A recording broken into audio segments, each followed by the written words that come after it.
Tangent to the curve y square equal to x cube,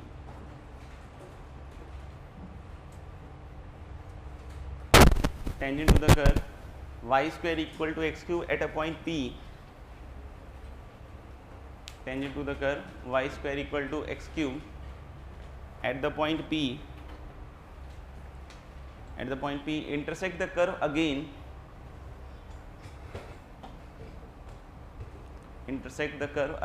at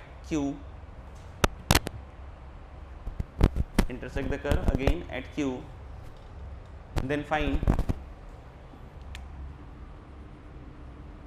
ये ratio find out करने, slope of OP upon slope of OQ, where O is point of intersection, of x axis and y axis.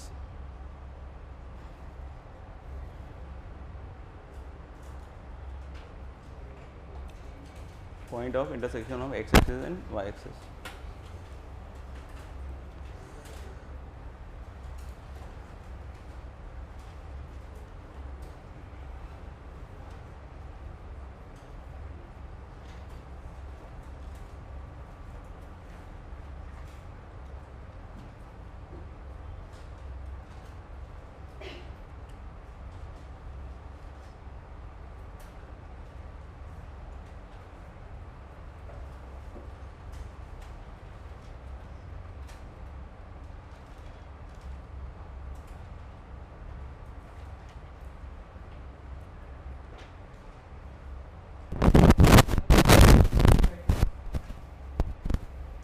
That's wrong.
One और y square equal to x cube, tangent किसी एक point पे हम लोग बोल रहे हैं क्या, कर्व को फिर से मिल रहा है किसी पॉइंट किस पे, क्यू पे। तो इस तरह के सिचुएशन आपको एओडी में थ्रू आउट देखने को मिलेंगे, समझ में आएगा। जैसे 2 डिग्री कर्व वगैरह रहता था तो एक पॉइंट पे टेंजेंट, तो ऐसा कभी फील नहीं आता था कि दूसरी जगह क्या काट रहा है, सर्कल है तो कहीं दिखता नहीं था, समझ में आएगा। बट कैलकुलस में ये सब ऑब्वियस है, मतलब कि एक पॉइंट का टेंजेंट दूसरे पॉइंट पे काट रहा है, एक पॉइंट का टेंजेंट जो होगा वो दूसरे पॉइंट पे भी हो सकता हो कि टच कर रहा हो, ऐसा भी हो सकता है कि एक पॉइंट का टेंजेंट दूसरे पॉइंट पे नॉर्मल हो। और एक लाइन तुम लोगों ने लिखा ही है क्या, कि जिस पॉइंट पे टेंजेंट है उसी पॉइंट पे क्या हो जाए, वही line normal to the same curve, समझ में आएगा। तो ये सारी पॉसिबिलिटीज़ एग्जिस्ट करती हैं, ऐसा नहीं कि कभी इस तरह की लाइन आए आपकी मुँह खुला रह जाए और मक्खी अंदर घुस जाए, ठीक है ना। तो वहाँ ऐसा नहीं होना चाहिए। अच्छा, ये तो बताया नहीं कभी। तो हम लोग बोले कि मान लो कि इस तरह का कोई कर्व है and there is this tangent at some point P which is meeting the curve again at Q। तो one of the thing which we can say है कि अगर इस पॉइंट को अगर मैं x1 y1 मानूँ और इसको x2 y2 मानूँ तो इस लाइन का स्लोप हम दो तरीके से लिख सकते हैं। एक तो चाहो तो पेंसिल से लिख लो, एक मार्कर से लिख लो। dy by d x at x1 y1 slope equal to 2 point form से क्या आएगा, y2 minus y1 upon x2 minus. ये समझ में आता है क्या? तो हम लोग बोलेंगे कि tangent at a point intersect the curve again at a some point. तो हम लोग बोले इस तरह का केस हो सकता है। कोई बोले कि नहीं सर टेंजेंट है एक जगह और दूसरी जगह भी टेंजेंट है, टच ही कर रहा है उसी कर्व पे। तो अगर एक जगह टेंजेंट है और दूसरी जगह भी टेंजेंट है, मान लो इस तरह का कोई कर्व है फॉर एग्जाम्पल, ऐसा हो सकता है। तो हम लोग बोल सकते हैं कि अब इसी लाइन का स्लोप जो है हम 3 तरीके से लिख सकते हैं। पेन पेंसिल मार्कर नहीं, एक तो क्या हो जाएगा dy by d x at x1 y1 नहीं, equals dy by d x at x2 y2 and that is equal to y2 minus y1 upon x2 minus x1। देख लो, और एक अगर ऐसा कोई बोल रहा है कि टेंजेंट है एक पॉइंट का और दूसरे पॉइंट पे नॉर्मल है, नॉर्मल सी बात बोल रहे हैं नहीं कि एक x1 y1 पॉइंट हो गया P और ये Q x2 y2। फिर से हम लोग बोल सकते हैं कि इसका जो स्लोप है तीन तरीके से लिख सकते हो। कैसे? एक तो dy by d x at x1 y1 equals minus 1 upon dy by d x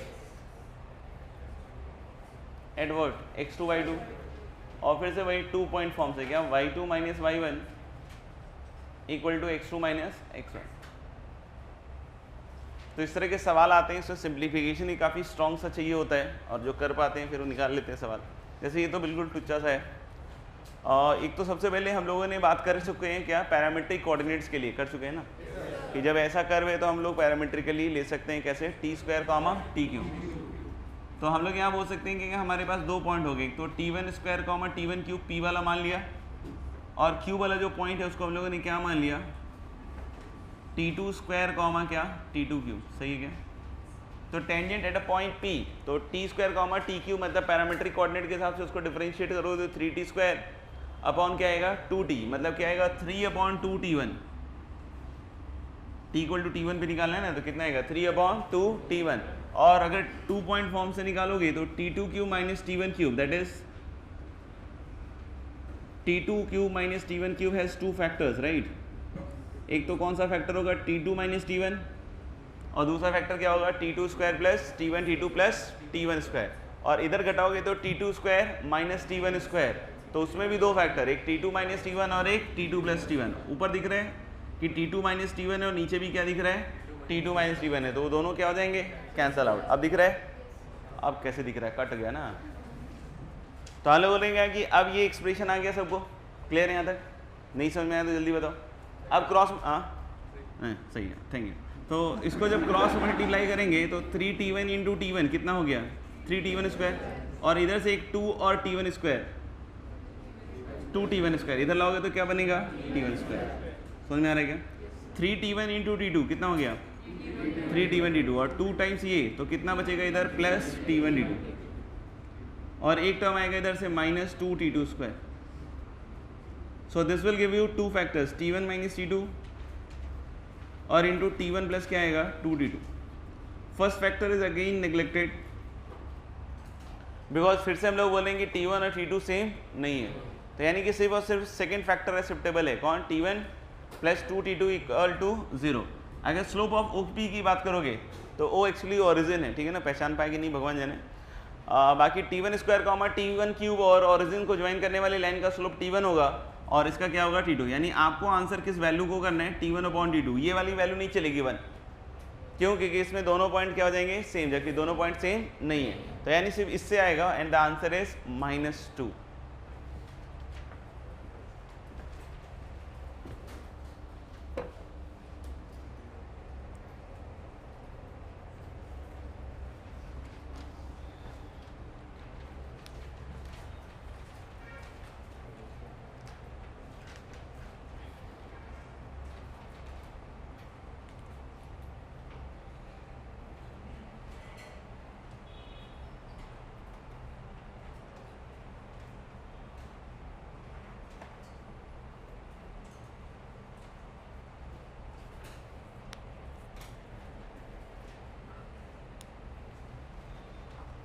इधर तो लिख लिया नहीं तीनों।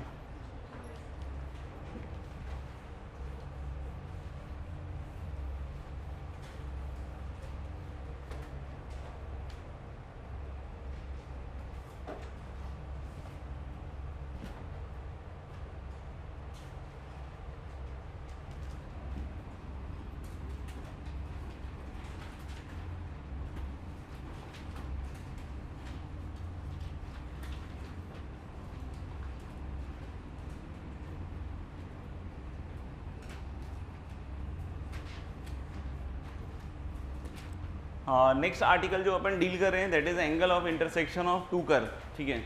इस तरह का एक आर्टिकल हम लोग 11th में भी डील कर चुके हैं, बट उनमें कर्व की जगह शायद हम लोग बोल रहे हैं दोनों क्या थे, circle.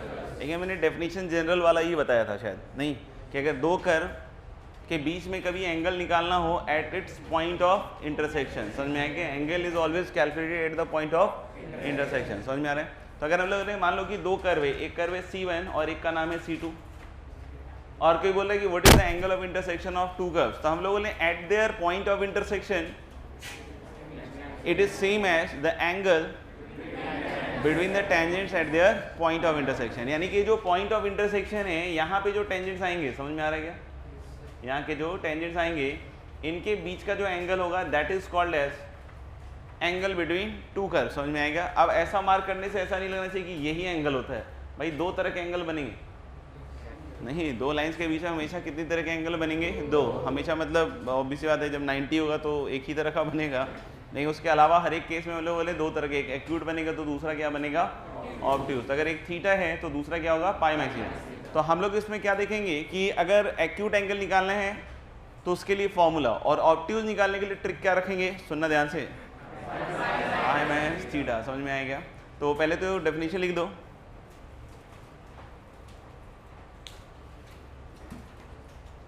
angle of intersection of two curves at their point of intersection, angle of intersection of two curves at their point of intersection, angle of intersection of two curves at their point of intersection is defined as, angle of intersection of two curves at their point of intersection is defined as the angle is defined as the angle between the tangents, is defined as at the point of intersection is defined as the angle between the tangents at the intersection point।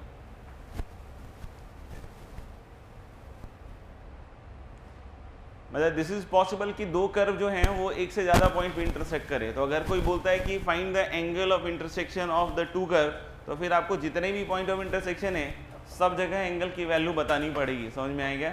ऐसा हो सकता है कि हर एक जगह जो angle की value है वो डिफरेंट आ रही है, उसमें कोई बड़ी बात नहीं है, समझ में आ रहा है।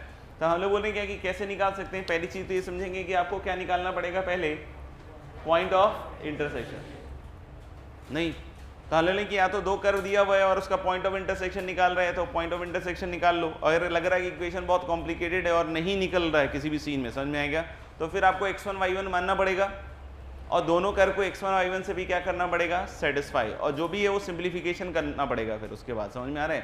तो what is the first step कि we have to find out the point of intersection, समझ में आएगा। फिर हमारा काम क्या होगा कि you will have to find out dy by dx at x1 y1 for the curve number 1, समझ में आ रहा है क्या, या फिर मैं ऐसे लिख देता हूँ उसको, dy by dx for curve number 1 at the point x1 y1, let it be m1, and you will have to again calculate dy by dx for curve number 2 at the same point and let it be m2, समझ में आएगा। तो हम लोग कि intersection point निकालने के बाद ये कर सकते हैं, इंटरसेक्शन पॉइंट अगर नहीं निकल रहा तो फिर से क्या बताया मैंने, x1 y1 दोनों जगह क्या करना पड़ेगा, सेटिस्फाई, यानी कि you have two extra conditions, y equal to अभी से बात है fx1 और y इक्वल टू fx, मतलब जो भी f या g मान लो, y इक्वल टू क्या है gx2। तो हम लोग बोल रहे हैं क्या कि इस तरीके से हमारे को m1 m2 निकालना पड़ेगा। फिर हम लोग बोल रहे हैं एक्यूट एंगल के लिए फॉर्मूला लिख रहे हैं tan थीटा, और फिर क्या लगा देते हैं इधर मॉड कैसे लिखोगे आप, m1 minus m2 upon 1 plus m1 m2। तो मॉड के कारण हमेशा एक्यूट एंगल आएगा, समझ में आ रहा है क्या। और उसके बाद हम लोग बोल रहे हैं ऑब्ट्यूज एंगल निकालने के लिए अपन क्या करेंगे, पाई माइनस थीटा।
हो गया।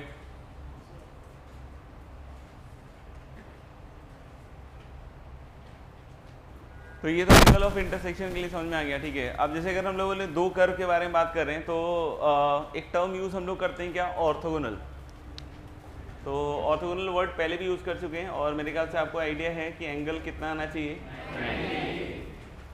तो इसमें बस एक चीज का आप ध्यान रखना है कि मैंने पहले भी बोल दिया कि दो कर्व हो सकता हो एक से ज्यादा पॉइंट पे इंटरसेक्ट कर रहे हैं, तो ऑर्थोगोनल तभी कहेंगे जब दोनों कर्व एक दूसरे को 90 पे काटे at every point of intersection. कोई भी अगर एक ऐसा पॉइंट है जिसपे 90 डिग्री नहीं बना रहा है दोनों, तो इसका मतलब दोनों कर्व को आप ऑर्थोगोनल नहीं कहेंगे। तो लिख सकते हैं आप, two curves are said to be orthogonal, two curves are said to be orthogonal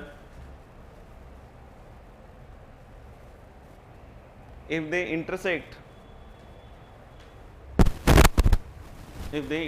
at 90 degree. Two curves are said to be orthogonal if they intersect at 90 degree at all their point of intersection. Intersect at 90 degree at all the points of intersection. That is m1 m2 equals -1 wherever they intersect.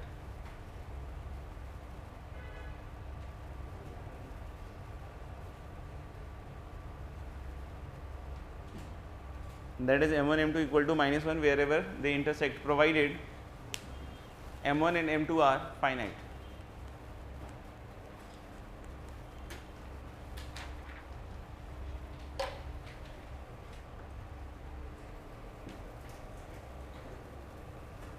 ठीक है, बाकी मेरे ख्याल से homework में